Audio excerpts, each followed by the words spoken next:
Good morning, students. Today I am going to study our fourth chapter, India, the Peninsula Plate. Okay. So open your book, page number 28, chapter 4. Look carefully in your book and listen to my words carefully. Okay. Our country consists of a large plateau located to the south of the northern fertile plains known as the southern plateau. यहाँ पर आपको बता रहा है, ये देखिए, ये हमारा जो है प्लेटू है, इसके ऊपर हमारा क्या है, आपका नॉर्दर्न फर्टाइल प्लेन है, जिसके बारे में मैंने आपको पढ़ाया था. ठीक है. तो यह बता रहा है कि जो हमारे देश का जो पठार है, दक्षिणी पठार जो है ना, वह क्या है, नॉर्दर्न आपका फर्टाइल प्लेन्स के साउथ में स्थित है. ठीक है. नॉर्दर्न फर्टाइल प्लेन्स, यहाँ पे नॉर्दर्न आपका फर्टाइल प्लेन्स है, जिसके साउथ यानी दक्षिण में जो है यह हमारा प्लेटू जो है स्थित है, जिसको हम सदर्न प्लेटू कहते हैं. Okay, clear. दक्षिण का पठार कहा जाता है. क्लियर. आगे देखेंगे, ध्यान में रखेंगे कि जो यह हमारा इंडिया का नक्शा होता है, फर्स्ट में आपने पढ़ा था हिमालय, उसके बाद हमने पढ़ाया था आपका जो नॉर्दर्न फर्टाइल प्लेन्स, उसके जस्ट आपका साउथ में यह हमारा जो है प्लेटू होता है. ओके, जिसको हम दक्षिणी का पठार कहते हैं. आगे देखिए, a plateau is an elevated flat land. यहाँ पे आपका बता रहा है कि पठार जो है एक ऊंची समतल भूमि है, यानी नीचे से तो वह गया है, लेकिन ऊपर जाकर क्या है, वह एक समतल भूमि की तरह है. ठीक है. मैंने आपको फिगर से भी बताया था कि जैसे टेबल होता है, आपका टेबल नीचे से तो जाता है और ऊपर जाकर बिल्कुल समतल लैंड बन जाता है ना. तो ठीक उसी तरह जो है प्लेटू जो हमारा है, यह एक उभरा हुआ है, यानी ऊंचा एक फ्लैट लैंड है. It is a flat topic table land standing on A rest surface. यह एक उभरी हुई सतह पर खड़ी, ठीक है, एक सपाट सबसे ऊपर का जमीन है, यानी यह सतह से उठा हुआ है और उठने के बाद जो है यह ऊपर का जो आपका जो लैंड जो है वह बिल्कुल क्या है, फ्लैट है. ठीक है. इस चीज़ को आप ध्यान से देखेंगे. Hence it is also known as table land, इसलिए इसको जो है हम टेबल लैंड कहते हैं. ओके. अब देखिए, फिर से मैं आपको एक बार फिगर से बता रही हूँ कि आपको जो है यहाँ से आपका उठा हुआ तो है, लेकिन क्या है, ऊपर जाकर आपका यह ज़मीन जो है बिल्कुल इसका फ्लैट है, समतल है. ठीक है. इस पर जो है बहुत सारी खेती की जाती है, बहुत सारे शहर है. ठीक है. तो याद रखिएगा, यहाँ पर यह जो बताया है कि it is a flat topic table land standing on A rest surface, सतह से ऊपर उठा हुआ और ऊपर जाकर क्या है, एक फ्लैट लैंड की तरह है, जिसको हम टेबल लैंड भी कहते हैं. Okay, clear. आगे हम देखते हैं क्या कह रहा है. Okay, clear. आगे देखते हैं. The height of the plateau often varies from place to place.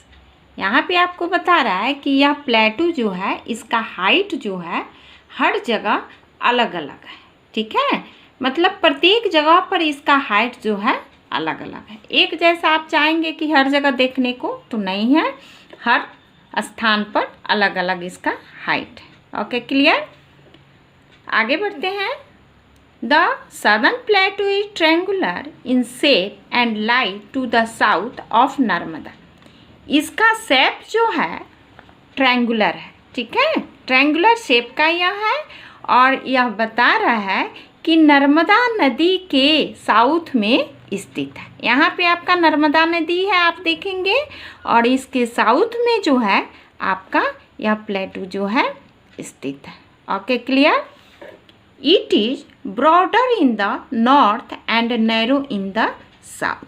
अब यहाँ पर देखेंगे कि नॉर्थ में ब्रॉडर बहुत ही व्यापक है या विस्तृत है, और क्या हो गया है, साउथ में यह नैरो हो गया। Okay, clear. The states which lie in this region, इस क्षेत्र में स्टेट जो आते हैं आप देखिए आर गुजरात, महाराष्ट्र, मध्य प्रदेश, छत्तीसगढ़, आंध्र प्रदेश और Karnataka, Tamil Nadu and the eastern part of Kerala and Odisha. Okay, clear.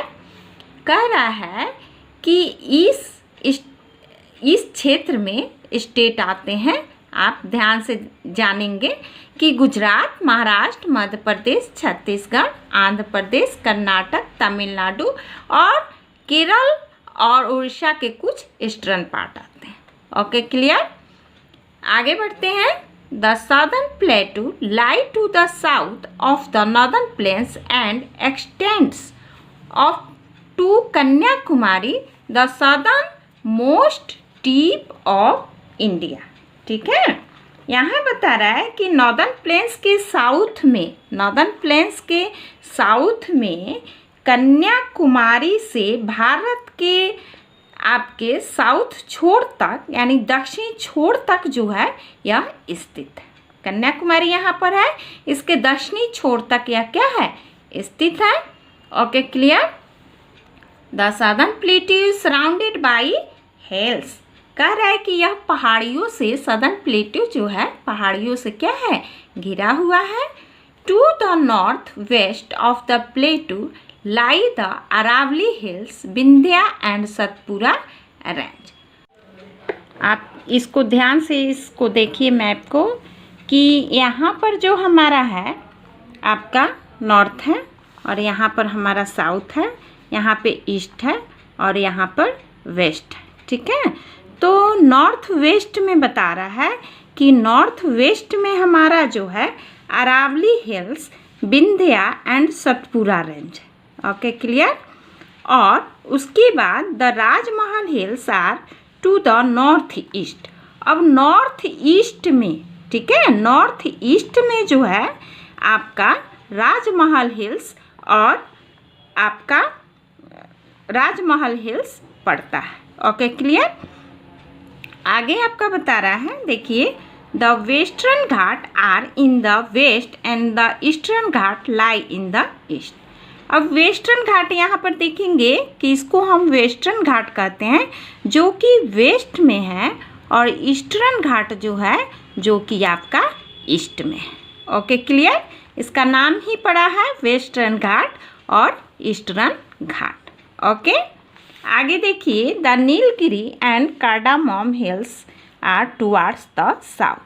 यहाँ पे आप देखिए कि नीलगिरी हिल्स है जो आपका साउथ में स्थित है। यहाँ पे यह फिगर बनाया हुआ है अच्छा से, आप इसको अच्छा से देख लीजिए। यह नीलगिरी हिल्स है जो कि आपका प्लेटू के आपके साउथ में क्या है, स्थित है। Okay, clear. आगे बढ़ते हैं। The river of the south are fed by रैन।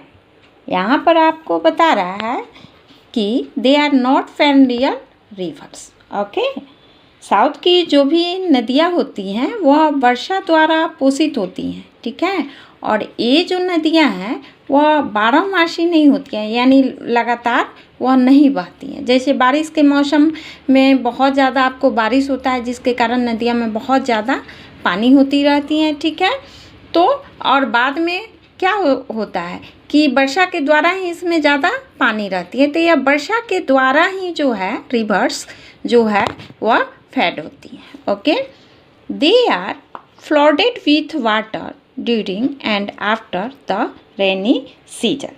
यह कह रहा है कि बारिश के मौसम के दौरान, ठीक है, और बाद में पानी से क्या हो जाता है, भर जाता है। यानी जब बारिश होती है तब, और उसके बाद में भी क्या होता है कि यह पानी से पूरा भर जाता है। Okay, clear. Most rivers such as the Godavari, Mahanadi, Krishna and Kaveri rise in the west and flow into the bay of Bengal in the east. यहाँ पर आप ध्यान देंगे कि इसका देखिए, इसका मोस्ट रिवर बता रहा है कि जो गोदावरी आपका है, उसके बाद से महानदी, कृष्णा, है ना, ये सारी जो नदियाँ है ये वेस्ट से तो उगती है, यानी यहाँ से राइज होती है, लेकिन क्या होता है कि यह जाकर यहाँ पर बे ऑफ बंगाल में गिर जाती है ईस्ट में। ठीक है, इसका रीजन है this is because the Deccan plateau slopes from west to east. इसका यह रीजन है कि आपका ये नदियाँ जो है, यहाँ का डेक्कन प्लेटू जो है वह स्लोप्स ऐसे ढलान की तरह है। ठीक है, तो यह जो नदियाँ यहाँ से तो इनकी उत्पत्ति होती है, लेकिन यह जो जाती है ऐसे ढलान की तरह और फिर जाकर बे ऑफ बंगाल में गिर जाती है। Okay, clear. The Narmada and Tapi, यहाँ पर नर्मदा नदी है, आप देखेंगे नर्मदा है और तापी। ठीक है, यही दो ऐसी only rivers which flow from east to west in the Arabian sea. यही जो दो नदियाँ हैं आपका कि जो यह फ्लो करती है ईस्ट में और वेस्ट में जाकर अरेबियन सी में आपका गिर जाती है। Okay, clear. Dams have been built on the rivers to store water. Dams बनाए गए हैं, इस नदी के ऊपर जो है डैम्स बनाए गए हैं, बांध, ताकि यह पानी को क्या कर सके, स्टोर कर सके, जमा कर सके। They help in irrigation and also provide electricity. जब पानी स्टोर होगा तो क्या होगा, उससे सिंचाई की जा सके और उससे इलेक्ट्रिसिटी प्रोवाइड की जा सके। इसलिए जो है इन रिवर्स पे डैम बना हुआ है और पानी को स्टोर किया जाता है। Okay, clear. The Nagarjuna Sagar dam for instance is one such dam which is situated on the river Krishna. उदाहरण के लिए यहाँ आपको बता रहा है, ठीक है, उदाहरण के लिए बता रहा है कि नागार्जुन सागर एक ऐसा बांध है, ठीक है, जो कृष्ण नदी पर क्या है, स्थित है। ओके, क्लियर, कि नागार्जुन सागर एक ऐसा डैम है जो आपका कृष्णा नदी जो है उस पर जो है यह स्थित है। Okay, clear. आगे देखिए, there are a number of waterfalls in this region. इस क्षेत्र में क्या है, बहुत सारे वाटरफॉल्स हैं, झरने बहुत बड़े बड़े। One of the highest waterfalls in India, India का एक हाईएस्ट वाटरफॉल्स झरना जोग फॉल्स है, जो located on the river Sharavati in Karnataka. ठीक है, जो शरवती नदी में कह रहा है कि स्थित है कर्नाटक में। ठीक है, जोग फॉल्स एक बहुत ही हाईएस्ट वाटरफॉल है। यहाँ पर देखिए, यहाँ पर फिगर बनाया हुआ है आपके बुक में, अच्छा से आप इसको देखिए। ठीक है, आगे बढ़ते हैं। The river Narmada divides the plateau region into two parts are central highlands in the north and Deccan plateau in the south. अब यहाँ बहुत ही अच्छा आपको मिलेगा कि यह जो प्लेटू जो है नर्मदा नदी, आप देखेंगे आपके बुक में यह ग्रीन जो लगा हुआ है सब नदी का ही निशान बना हुआ है। तो यहाँ पर जो है हमारा नर्मदा नदी है जो इसको दो पार्ट में बांट देती है। ठीक है, एक हमारा कह रहा है कि यह एक सेंट्रल हाईलैंड जो कि आपका नॉर्थ साइड में हो गया और एक डेक्कन प्लेटू है जो कि साउथ में हो गया। अब आगे आप पढ़ेंगे इसी के बारे में, सेंट्रल हाईलैंड्स के बारे में। ठीक है, अगले वीडियो में मैं आपको इसके बारे में बताऊँ।